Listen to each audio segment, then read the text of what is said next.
бинандагони азизи озоди видео, як хабари таъҷилӣ боис шуд ки ман бор дигар дар рӯбарӯи шумо имрӯз қарор бигирам ва таваҷҷӯҳ кунед. Шикори кабк рафт, аммо зери тарма монд.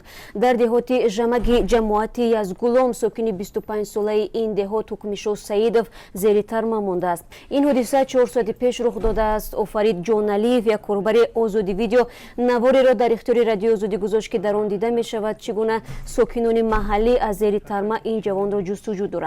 او میگوید برای جستجوی جوان زیر ترما مانده یگان ماشین و تکنیک وجود ندارد و مردم چند ساعت می شود از بیل و کلان استفاده میکنند. با نقل این ساکنی جماعت یازگلوم 3 جوان میخواستند کبک‌ها رو شکار کنند. در این وقت ترما میفراید. 2 نفر دیگر توانستند جان به سلامت ببرند.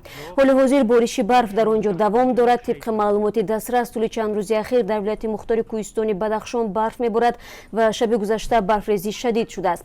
در بعضی مناطق بلندی برف تا 80 سانتی متر را تشکیل میدهد. شهرهای بین‌المللی دوشنبه خاروق بسته است و ولایت در محاصره برف قرار دارد. مقامات میگویند بالاپوش 20 خانه هم خراب شده است.